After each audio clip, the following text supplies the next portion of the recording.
ವಿಶೇಷ ಕಾರ್ಯಕ್ರಮಕ್ಕೆ ಮತ್ತೊಮ್ಮೆ ತಮ್ಮೆಲ್ಲರಿಗೂ ಸ್ವಾಗತ. ಇಲ್ಲಿ ತನಕ ಕೇಶವ ಮಾತಾಡಿದ್ರು, ಗುರುರಾಜ್ ಆಚಾರ್ಯ ಮಾತಾಡಿದ್ರು. ಆಚಾರ್ಯ ಅವರು ಹೇಳುವಂಥ ಸಂದರ್ಭದಲ್ಲಿ ಒಂದು ಒಳ್ಳೆ ಮಾತನ್ನು ಹೇಳಿದ್ರು, ನಮಗೆ ಎಕ್ಸ್ಪೆಕ್ಟೇಷನ್ ಇರಬೇಕು ನಿಜ, ಆದರೆ ಓವರ್ ಎಕ್ಸ್ಪೆಕ್ಟೇಷನ್ ಇರಬಾರ್ದು ಅಂತ.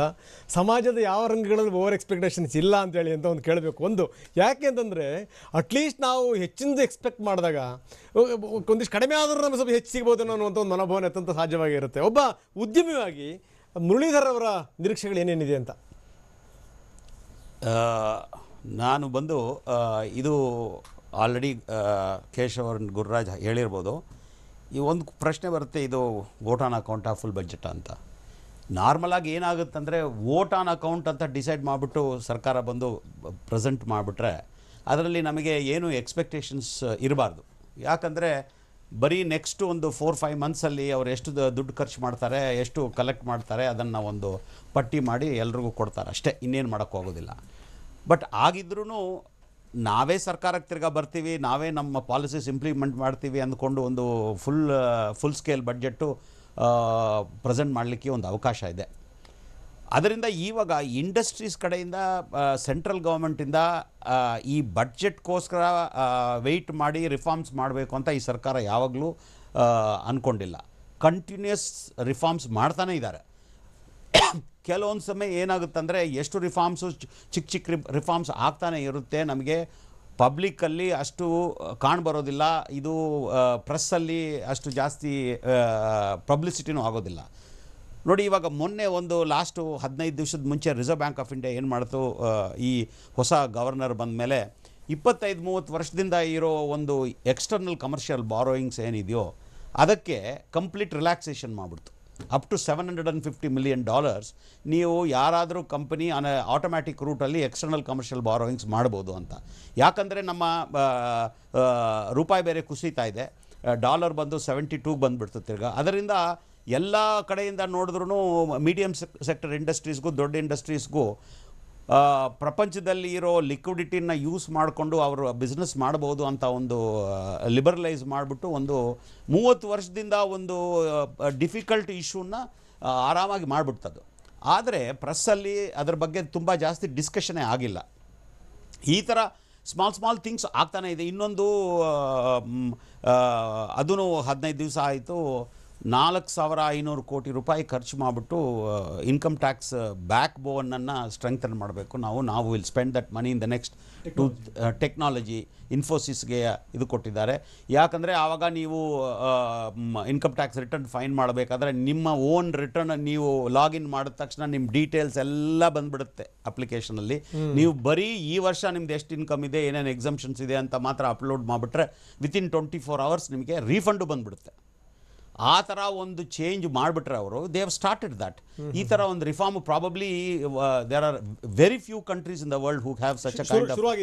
ಶುರುವಾಗಿದೆ, ಆಲ್ರೆಡಿ ಕಾಂಟ್ರಾಕ್ಟ್ ಕೊಟ್ಬಿಟ್ಟಿದ್ದಾರೆ. ಇವಾಗ ನೋಡಿ, ನೀವು ಮೀಡಿಯಲ್ಲಿ ಇದ್ಕೊಂಡು ನಿಮ್ಮಂತ ಅವ್ರಿಗೆ ಈ ತರ ಒಂದು ಚೇಂಜ್ ಬರ್ತಾ ಇರೋದು ನೋಡಿ ಸರ್, ಒಂದು ಹೇಳ್ತೀನಿ. ಅದರಿಂದ ಏನಂದ್ರೆ ಈ ಸರ್ಕಾರ ಈ ಬಡ್ಜೆಟ್ಗೋಸ್ಕರ ವೆಯ್ಟ್ ಮಾಡಿಬಿಟ್ಟು ನಾವು ರಿಫಾರ್ಮ್ಸ್ ಮಾಡಬೇಕು ಅಂತ ಒಂದು ಅವರಿಗೆ ನೆಸೆಸಿಟಿ ಇಲ್ಲ. ಮಾಡ್ತಾನೆ ಇದ್ದಾರೆ ಅವರು. ಸೆಂಟ್ರಲ್ ಗೌರ್ಮೆಂಟಲ್ಲಿ ಯಾವ ಥರ ರಿಫಾರ್ಮ್ಸ್ ಮಾಡಬೇಕು ಮಾಡ್ತಾನೆ ಇದ್ದಾರೆ. ಅದನ್ನು ಎಫೆಕ್ಟ್ ಎಷ್ಟಾಗುತ್ತೆ, ಏನಾಗುತ್ತೋ ಅದು ಎಷ್ಟು ವರ್ಷ ಆಗುತ್ತೋ ಅನ್ನೋದು ಅದು ಬೇರೆ ವಿಷಯ. ಇವಾಗ ನೋಡಿ, GST ಮಾಡಿದ್ರು, ಇವತ್ತಿಗೂ ಇನ್ವಾಯ್ಸ್ ಮ್ಯಾಚಿಂಗ್ ಮಾಡ್ಲಿಕ್ಕೆ ಆಗ್ತಾ ಇಲ್ಲ. ಅವ್ರು ಪಾಪ ಒಳ್ಳೆ ಉದ್ದೇಶದಿಂದ ಮಾಡಿದ್ರು GST ಎಲ್ಲ ಮಾಡಬೇಕು ಅಂತ. ಇನ್ಫ್ರಾಸ್ಟ್ರಕ್ಚರ್, IT ಇನ್ಫ್ರಾಸ್ಟ್ರಕ್ಚರ್ ಅವ್ರಿಗೆ ಇವಾಗಲೂ ಸಪೋರ್ಟ್ ಮಾಡಿಲ್ಲ. ಅದರಿಂದ ಬಡ್ಜೆಟಲ್ಲಿ ಈ ಬಡ್ಜೆಟಲ್ಲಿ ಬರೋದು ಬಿಸ್ನೆಸ್ಗೆ, ಇಂಡಸ್ಟ್ರೀಸ್ಗೆ, ಇಂಟರ್ನ್ಯಾಷನಲ್ ಬಿಸ್ನೆಸ್ಗೆ ಏನೋ ಅಷ್ಟು ಜಾಸ್ತಿ ಒತ್ತು ಅವರು ಫೋಕಸ್ ಕೊಡಲ್ಲ ಅಂತ ನನಗನ್ಸುತ್ತೆ. ಯಾಕಂದರೆ ಎಲ್ಲ ಮಾಡ್ತಾನೆ ಇದ್ದಾರೆ ಅವರು. ಈ ಬಡ್ಜೆಟಲ್ಲಿ ಬಂದು ನಾವು ಎಲ್ರಿಗೂ ಹೇಳಬೇಕು, ಇವಾಗ ಹೇಳಬೇಕು ಅನ್ನೋದೊಂದು ನೆಸೆಸಿಟಿ ಇಲ್ಲ. ಅಲ್ಲ ಮುರಳೀಧರ್ಜಿ, ಈಗ ಪ್ರಯತ್ನಗಳಾಗ್ತಾನೆ ಇರ್ತವೆ. ದೇಶಕ್ಕೆ ಸ್ವತಂತ್ರ ಬಂದಾಗಿನಿಂದ ಪ್ರಯತ್ನಗಳಾಗ್ತಾನೆ ಇದೆ. ಈಗ ಹಿಂಗೆ ಗೊತ್ತಾ, ಇಲ್ಲೇ ಮೇಷ್ಟ್ರಿದ್ದಾರೆ, ವಿದ್ಯಾರ್ಥಿಗಳು ಪರೀಕ್ಷೆ ಬರೀತಾನೆ ಇರ್ತಾರೆ. ತುಂಬ ನನ್ನ ತಲೆಯಲ್ಲಿತ್ತು, ನನ್ನ ಪೆನ್ ವರ್ಕ್ ಆಗಲಿಲ್ಲ, ನನಗೆ ಕುತ್ಕೊಂಡಿರೋ ಟೇಬಲ್ ನೆಟ್ಟಿಗಿಲ್ಲ, ಹಂಗೆ ಹೇಳೋಕ್ಕಾಗಲ್ಲ ನಾವು. ಎಲ್ಲದನ್ನೂ ಕೂಡ ಸರಿ ಮಾಡ್ಕೊಂಡು ಹೆಂಗೆ ಶುರು ಮಾಡ್ತಿರಲ್ಲ ಆಪ್ರೇಷನ್, ಅದೇ ಆಪ್ರೇಷನ್. ನೀವೊಬ್ಬ ಉದ್ಯಮಿ, ನೀವೆಲ್ಲದನ್ನು ಸರಿ ಮಾಡ್ಕೊಂಡೇ ನೀವು ಲಾಂಚ್ ಮಾಡ್ತೀರಿ. ಹಂಗೆ ಹಿಂಗೊತ್ತ ರಿಸಲ್ಟ್ ಮಾತ್ರ ಇಲ್ಲಿ ಬಹಳ ಇಂಪಾರ್ಟೆಂಟ್ ಅಂತ ಅನ್ಸುತ್ತೆ ಅಂತ. ಅಂದ್ರೆ ದಿಢೀರ್ನೇ ಆಗಲ್ಲ, ದಿಢೀರ್ನೇ ಆಗಲ್ಲ. ರಿಸಲ್ಟ್ ಬರಬೇಕಾದ್ರೆ ಯತ್ನ ಇರಲೇಬೇಕು, ಯತ್ನ ಇರಲೇಬೇಕು. ಆ ಪ್ರಯತ್ನನೇ ಯತ್ನ ಇರದಿದ್ರೆ ರಿಸಲ್ಟ್ ಬರಲಿಕ್ಕೆ ಸಾಧ್ಯನೇ ಇಲ್ಲ. ಒಂದು ಇಂಟೆನ್ಷನ್ ಫಸ್ಟ್ ಇರಬೇಕಿದ್ದ. Whole project starts with a good intention. ನಾವು ಈ ಥರ ಮಾಡಬೇಕು, ಚೇಂಜಸ್ ತರಬೇಕು ಅನ್ನೋ ಒಂದು ಇಂಟೆನ್ಷನ್ ಇದ್ದರೆ ನೆಕ್ಸ್ಟ್ ಸ್ಟೇಜು ಅದನ್ನು ಡೀಟೇಲ್ಸು ಇಂಪ್ಲಿಮೆಂಟೇಷನ್ ಬರುತ್ತೆ, ಥರ್ಡ್ ಸ್ಟೇಜ್ ರಿಸಲ್ಟ್ಸ್ ಬಂದೇ ಬರುತ್ತೆ. ಇವರಿಗೆ ಈ ಸರ್ಕಾರದಲ್ಲಿ ಆ effort it is a continuous process ಅಂತ ನನಗೆ ಅನಿಸ್ತಾ ಇದೆ. ಯಾಕಂದರೆ ಹೋದ 4 ವರ್ಷದಲ್ಲಿ ಇವರು ಮಾಡಿರೋವಂಥ ಚೇಂಜಸ್ಸು, ರಿಫಾರ್ಮ್ಸು ಹೋದ 30-40 ವರ್ಷದಲ್ಲಿ ಅಷ್ಟು ಆಗಿಲ್ಲ. ಕೆಲವು ಬೇರೆ lot of in areas like that ಮಾಡಿದ್ದಾರೆ ಇವರು. ಅದರಿಂದ ಬಡ್ಜೆಟ್ಗೆ ಈ ವರ್ಷ ಬಡ್ಜೆಟ್ಟಲ್ಲಿ ಬಂದು ನಾವು ಬಿಸ್ನೆಸ್ಗೆ ಈ ಚೇಂಜಸ್ ಮಾಡಬೇಕು ಅನ್ನೋ ಒಂದು ರಿಕ್ವೈರ್ಮೆಂಟ್ ಇಲ್ಲ ಅಂತ ಅನಿಸುತ್ತೆ. ಇದು ಇನ್ನೊಂದು, ನಾನು ಇವಾಗಲೇ ಹೇಳಿದಾಗೆ elections are round the corner and there are very other burning issues ಇದೆ ಸರ್ಕಾರಕ್ಕೆ. ಅದರ ಬಗ್ಗೆ ಫೋಕಸ್ ಮಾಡ್ಬೋದು. ಇವತ್ತು ಎಂಪ್ಲಾಯ್ಮೆಂಟು ಕಡಿಮೆ ಆಗಿದೆ ಅಂತ ಒಂದು ಎಂಪ್ಲಾಯ್ಮೆಂಟ್ ಕಡಿಮೆ ಆಗಬೇಕು ಅಂದ್ರೆ ಇಂಡಸ್ಟ್ರಿಗೆ ಜಾಸ್ತಿ ಫೋಕಸ್ ಕೊಡ್ತಾರೆ. ಹಾಗಾದ್ರೆ ಎಂಪ್ಲಾಯ್ಮೆಂಟ್ ಯಾಕೆ ಕಡಿಮೆ ಆಗ್ತಾ ಇದೆ? ಇಲ್ಲ, ಫಸ್ಟ್ ಆಫ್ ಆಲ್ ನಾವು ಇಂಡಸ್ಟ್ರಿಗೆ ಇಂಪಾರ್ಟೆನ್ಸ್ ಕೊಟ್ಟರು, ಎಂಪ್ಲಾಯ್ಮೆಂಟ್ ಕಡಿಮೆ ಆಗಿದೆಯೋ ಇಲ್ವೋ ಅನ್ನೋದು ಒಂದು ಪ್ರಶ್ನೆ ಬರುತ್ತೆ. This is a very very mixed opinion. ನನ್ನ ಪ್ರಕಾರ ಕೇಳಿದ್ರೆ, ನಾನು ನಿನ್ನೆ ಡೆಲ್ಲಿಯಲ್ಲಿ ಒಂದಿನ, ಜೈಪುರಲ್ಲಿ ಒಂದಿನ ಇದ್ಬಿಟ್ಟು ಬರ್ತಾ ಇದ್ದೀನಿ. ಐ ಹ್ಯಾವ್ ಮೆಟ್ ಅಟ್ಲೀಸ್ಟ್ ಒಂದು 6 ಇಂಡಸ್ಟ್ರಿಯಲಿಸ್ಟ್ ಮೀಟ್ ಮಾಡಿದ್ರಿ. ಇವತ್ತಿಗೆ ಅವರಿಗೆ ಲೇಬರ್ ಸಿಕ್ಕಬೇಕಾದ್ರೆ ಒಂದು 3 ಇಯರ್ಸ್ಗಿಂತ ಮುಂಚೆಗಿಂತ ಕಷ್ಟ ಆಗಿದೆ ಲೇಬರ್ ಸಿಗಲಿಕ್ಕೆ. ಪಂಜಾಬಲ್ಲಿ ಬಿಹಾರ್ UP ಇಂದ ಬಂದು ಕೆಲಸ ಮಾಡ್ತಿದ್ರು. ಬಂದು 6 ಮಂತ್ಸ್ ಇರೋರು, ಆಮೇಲೆ ಒಂದು ತಿಂಗಳು ರಜಾ ತಗೊಂಡು ವಾಪಸ್ ಹೋಗಿ ತಿರ್ಗಾ ಬರೋರು. ಇವತ್ತು ಸ್ಥಿತಿ ಏನಾಗಿದೆ ಅಂದರೆ ಒಬ್ಬರು ಸಿಗ್ತಾ ಇಲ್ಲ ಅವರಿಗೆ. ಎಷ್ಟೋ ಇಂಡಸ್ಟ್ರೀಸು 50% ಲೆವೆಲಲ್ಲಿ ಪಂಜಾಬಲ್ಲಿ ಕೆಲಸ ಮಾಡ್ತಾ ಇದೆ. It's actual practical. ಇನ್ನೊಂದು, ನೆನ್ನೆ ನಾನು ಜೈಪುರಲ್ಲಿ I was staying in a four star hotel. ಅಲ್ಲಿ ಸರ್ವಿಸ್ ಚೆನ್ನಾಗಿರಲಿಲ್ಲ. ನಾನು ಹೋಗಿ ಮ್ಯಾನೇಜರ್ ಹತ್ರ ಮಾತಾಡಿದೆ, ನೋಡಿ ಏನು ಈ ಥರ ನೀವು 4-ಸ್ಟಾರ್ ಹೋಟೆಲ್ ಇದು ಸರಿಯಾದ ಕೆಲಸಗಾರ ಇಷ್ಟು ಚಾರ್ಜ್ ಮಾಡ್ತಾರೆ. ನಮಗೆ ಲೇಬರ್ ಸಿಗ್ತಾ ಇಲ್ಲ, ಲೇಬರ್ ಇಲ್ಲಿ ಬರಲಿಕ್ಕೆ ಅವರು ಇಷ್ಟಪಡ್ತಾ ಇಲ್ಲ ಅನ್ನೋದು ಒಂದು ಪ್ರಶ್ನೆ ಬರ್ತದೆ. ಅದರಿಂದ ಮೊನ್ನೆ ಒಂದು ಮೋಹನ್ ದಾಸ್ ಪೈ ಅವರು ಒಂದು ದೊಡ್ಡ ಆರ್ಟಿಕಲ್ ಬರೆದಿದ್ದರು, ನೀವು ಓದಿರೋ ಗೊತ್ತಿಲ್ಲ, ಎಕನಾಮಿಕ್ ಟೈಮ್ಸಲ್ಲಿ ಸೆಂಟ್ರಲ್ ಪೇಜಲ್ಲಿ ಬಂದಿದ್ದು. ಅವರು he had made a exhaustive analysis for the last 1.5 years and he has come out and says that employment generation is very high. This has been the one of the highest in the last 5 years ಅಂತ. ಅದರಿಂದ ನಮಗೆ ನಮ್ಮ ಸರ್ಕಾರದಲ್ಲಿ